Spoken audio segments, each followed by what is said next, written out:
IAS കിട്ടാൻ ആഗ്രഹിച്ച ഒരു ചെറുപ്പക്കാരൻ യൂണിവേഴ്സിറ്റിയിൽ ജോലി ഉണ്ടായിരുന്ന കാലം. യൂണിവേഴ്സിറ്റിക്ക് മുമ്പ് തിരുവനന്തപുരം എർത്ത് സയൻസ് സ്റ്റഡീസിൽ വളരെ വിപുലമായ ഒരു പ്രോജക്റ്റിൽ ജോലി ചെയ്തിരുന്നു. അങ്ങനെ ആ പ്രോജക്റ്റിൽ ജോലി ചെയ്തതിന് ശേഷം അവിടെ നിന്ന് യൂണിവേഴ്സിറ്റി അസിസ്റ്റൻ്റായി പോകുന്നു. യൂണിവേഴ്സിറ്റി അസിസ്റ്റൻ്റായി പോയതിനു ശേഷം തിരുവനന്തപുരം യൂണിവേഴ്സിറ്റി ലൈബ്രറിയിൽ, കേരള യൂണിവേഴ്സിറ്റിയുടെ അടുത്തുള്ള യൂണിവേഴ്സിറ്റി ലൈബ്രറിയിൽ രാവിനെ പകലാക്കി കുറേ ചെറുപ്പക്കാർ പഠിക്കുമായിരുന്നു. അന്ന് ഇത്രമാത്രം കോച്ചിങ് സെൻറ്ററുകളില്ല, കോച്ചിങ് സെൻറ്ററുകളിൽ ആളുകൾ പോവുകയുമില്ല. കൂടുതൽ ആളുകളും യൂണിവേഴ്സിറ്റി ലൈബ്രറിയെ ആണ് രാത്രിയെ പകലാക്കി പഠിക്കുന്നത്. അങ്ങനെ രാവിനെ പകലാക്കി പഠിച്ച് പിന്നെ കൃത്യമായി പിന്നെ IAS കിട്ടാൻ വേണ്ടി പോയി. പക്ഷേ IAS കിട്ടിയില്ല. മറ്റ് കോഴ്സുകളൊക്കെ, മറ്റ് കേഡറുകളൊക്കെയാണ് കിട്ടിയത്. അവസാനം IPSലേക്ക് സ്റ്റിക്ക് ഓൺ ചെയ്തു. അങ്ങനെ IPSൽ സ്റ്റിക്ക് ഓൺ ചെയ്തെങ്കിലും ഞാൻ പറഞ്ഞു വരുന്നത് ADGP ആയിട്ടുള്ള അജിത് കുമാർ MRനെ കുറിച്ചാണ്. MR അജിത് കുമാറിനെ കുറിച്ചാണ്. അങ്ങനെ കൃത്യമായി IPS കിട്ടിയ, വളരെ ചെറുപ്പത്തിലെ ഡയറക്റ്റായിട്ട് IPS കിട്ടിയ ഒരാൾ തീർച്ചയായും DGP ആയി റിട്ടയർ ചെയ്യേണ്ടതാണ്.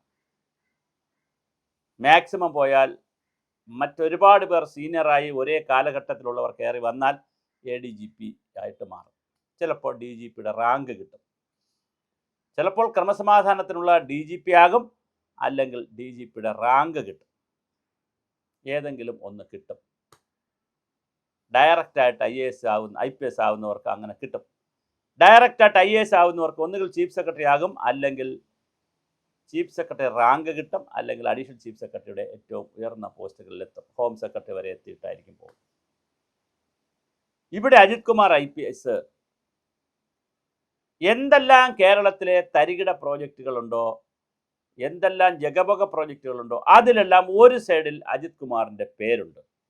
അദ്ദേഹം നിരപരാധിയാണോ, അദ്ദേഹം തെറ്റ് ചെയ്തിട്ടില്ലയോ, ഇതൊന്നും നമുക്കറിയില്ല. ഇതൊക്കെ സർക്കാർ തീരുമാനിക്കേണ്ട കാര്യങ്ങളാണ്.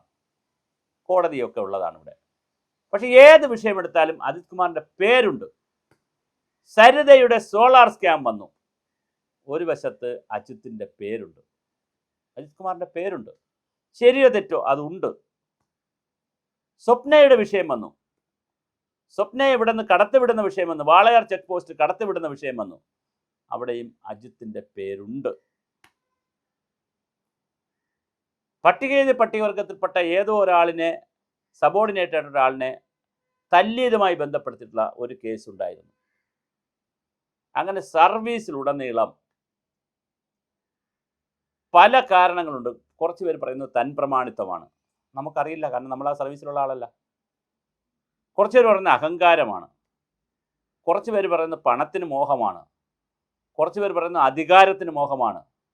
വളരെ പെട്ടെന്ന് തന്നെ കഴിഞ്ഞ ഗവൺമെൻറ് കാലത്ത് തന്നെ പെട്ടെന്ന് ബൈപ്പാസിലൂടെ കയറി IPS DGP ആകാൻ പിണറായിയുടെ ഗുഡ് ബുക്കിൽ കയറുന്നതാണ് നല്ലതെന്ന് ആരോ ഉപദേശിച്ചു കൊടുത്തു. അങ്ങനെ വളരെ വേഗത്തിൽ പിണറായിയുടെ ഗുഡ് ബുക്കിൽ വേണ്ടി ഓടിയത് കൊണ്ടുണ്ടായ അബദ്ധമാണ്. PV അൻവർ വളരെ ശക്തമായി അജിത് കുമാർ MRനെതിരെ രംഗത്തുണ്ടായിരുന്നു ഒരു കാലഘട്ടം മുഴുവൻ.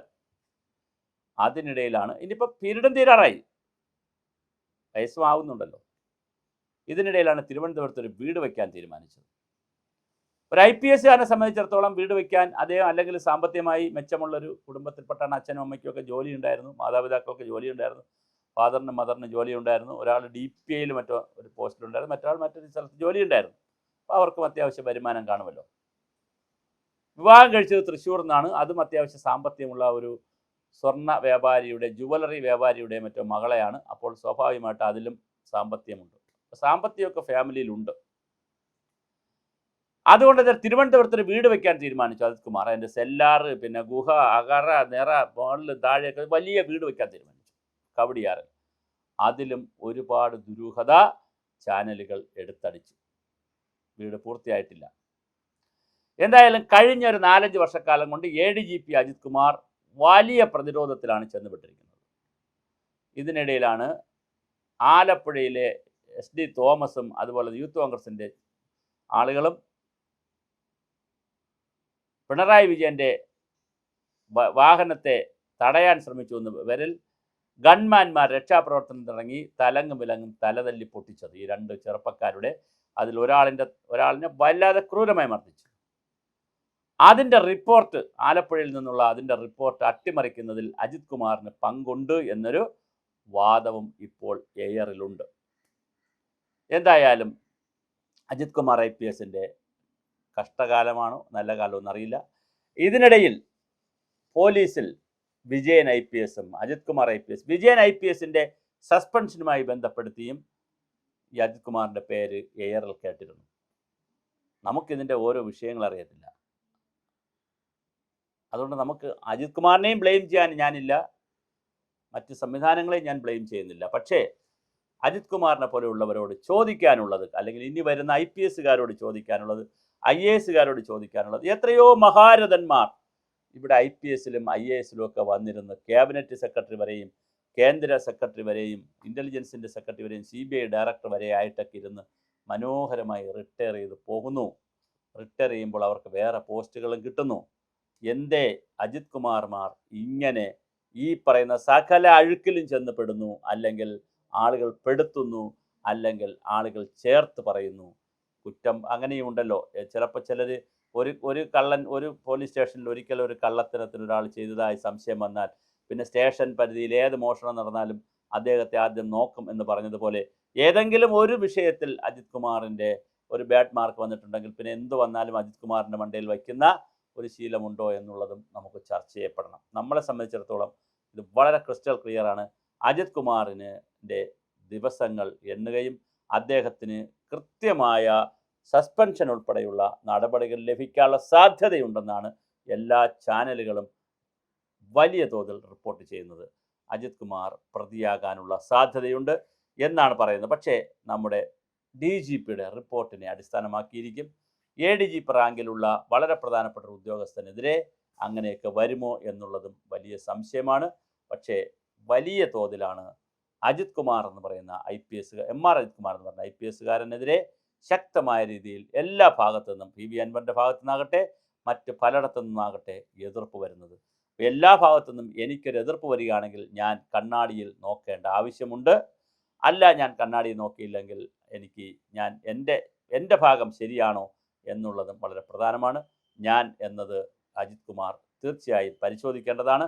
അജിത് കുമാറിന് എവിടെയെങ്കിലും പിഴച്ചിട്ടുണ്ടോ, അതോ ഈ സിസ്റ്റത്തിൻ്റെ ഒരു രക്തസാക്ഷിയായി മാറുകയാണോ എങ്കിൽ അതും പൊതുജനത്തിനും സമൂഹത്തിനും അറിയാൻ താല്പര്യമുണ്ട്. കാരണം പൊതുജനങ്ങളുടെ ടാക്സ് കൂടി പിരിച്ചുകൊണ്ടാണ് ഈ സന്നാഹങ്ങളും സൗകര്യങ്ങളും ഇവർക്കെല്ലാം ഒരുക്കി കൊടുക്കുന്നത്. അതുകൊണ്ട് തന്നെ പൊതുജനങ്ങൾക്ക് അറിയാൻ ഒരു ആകാംക്ഷയുണ്ട്, അവകാശമുണ്ട്. എന്ത് ചക്കളത്തിപ്പോരാണ് ഈ സിസ്റ്റത്തിൽ നടക്കുന്നത്, പോലീസ് സേനയിൽ നടക്കുന്നത്? എന്താണ് അജിത് കുമാർ നേരിടുന്ന പ്രതിസന്ധി? അത് സ്വയം കൃതാർത്ഥം വിളിച്ചു വരുത്തിയതാണോ, അതോ സ്വന്തം കയ്യിരിപ്പ് കൊണ്ട് കിട്ടിയതാണോ, അല്ല ആരുടെയെങ്കിലും പ്രവർത്തനങ്ങളുടെ ഫലമായി രക്തസാക്ഷി ആയതാണോ? എന്തായാലും വരുന്ന എല്ലാ കേസുകളിലും ഒരിടത്ത് അജിത് കുമാറിൻ്റെ പേര് കൂടി വരുന്നു എന്നുള്ളത് ഒരു കാലത്തിൻ്റെ കാവ്യനീതി പോലെ ഇങ്ങനെ ഒഴുകുകയാണ്. അജിത് കുമാർ ജാഗ്രത. ഇനി സർക്കാർ എന്ത് നടപടിയെടുക്കുമെന്ന് നമുക്കറിയില്ല. നടപടിയെടുക്കുമോ എന്ന് പോലും നമുക്കിപ്പോൾ പ്രവചിക്കാൻ കഴിയില്ല.